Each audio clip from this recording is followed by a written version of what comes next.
Sports is back. Yes, we are back live on Kwabena Solid Studios. Yes, always make sure you subscribe to our channel to help us grow.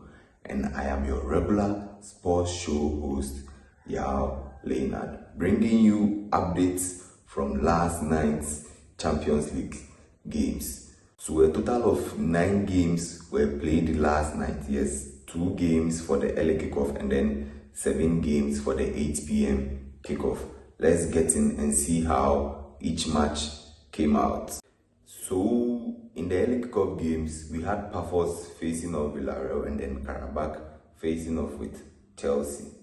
Pafos beat Villarreal by a goal to nil. Yes, a Cyprus team, their first time in the UCL. And then Villarreal, a former European champion, playing in the Spanish league, La Liga, one of the best leagues in the world, was beaten by Pafos by a goal to nil. That was Pafos's, I think, first win in the UCL. Yes, this is their first time playing in the Champions League. The team was formed, I think, in 2014. You can check them out. They are based off in Cyprus, and then they beat Villarreal by a goal to nil. They have one of the best ever centre backs to ever play in the Champions League itself. He even won it, yes, in the person of David Luiz. He is currently in that team. And then in the second game in the early kickoff, which was between Karabakh and Chelsea, Karabakh held Chelsea, the Club World Cup champions, to a 2-2 draw.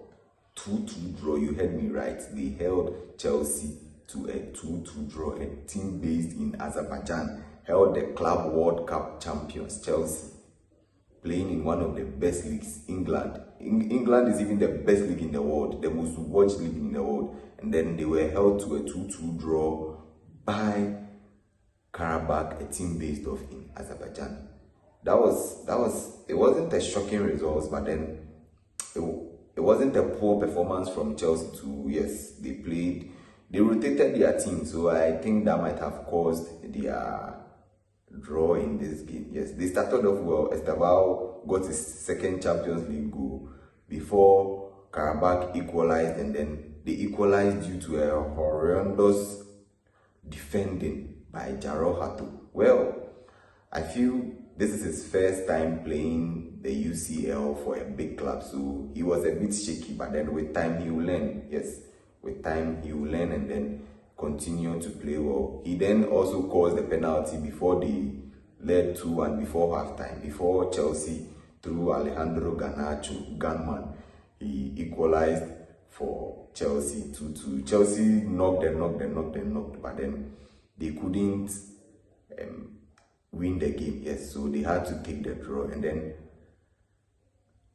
I think going forward, the Chelsea coach Enzo Maresca, he has to set up and then finish off games before thinking of rotating squads or something. We understand Karabakh is not a big club, but then start your a good team. Let them kill off the game before later you bring other players to also come and get some minutes.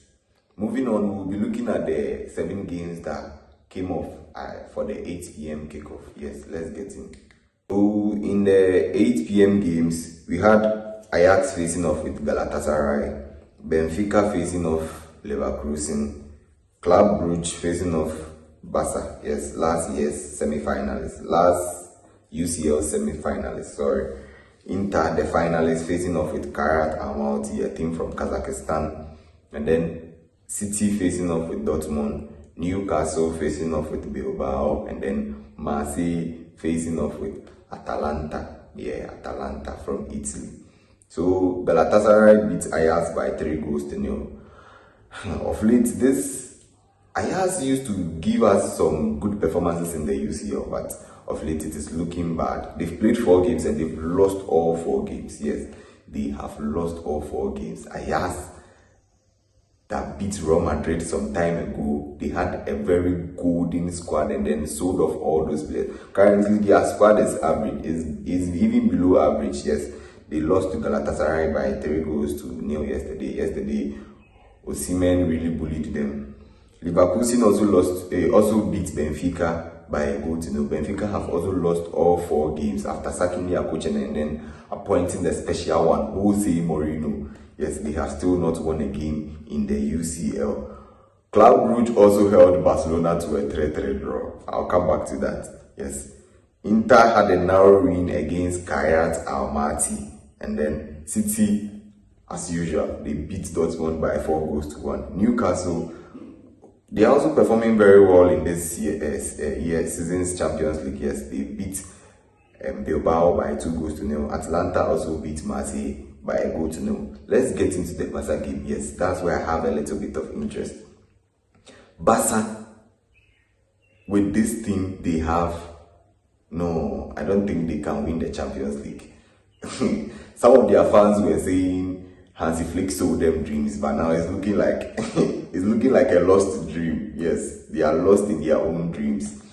They were held to a 3-3 draw by Club Brugge. Club Brugge scored the first goal and then Ferran Torres equalized. And then they scored the second goal, Lamine Yamal equalized.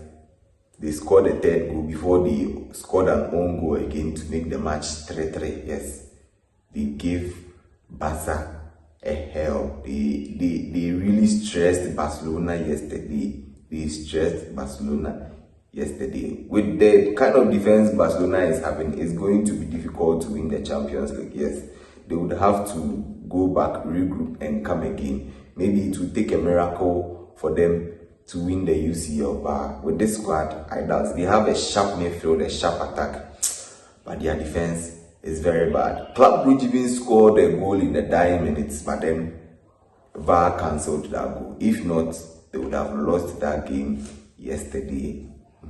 So this is where we bring today's edition of Panenka Sports to an end on Kwabena Solly Studios. Don't forget to subscribe. Yes, my name is Yao Leonard, your regular sports show host.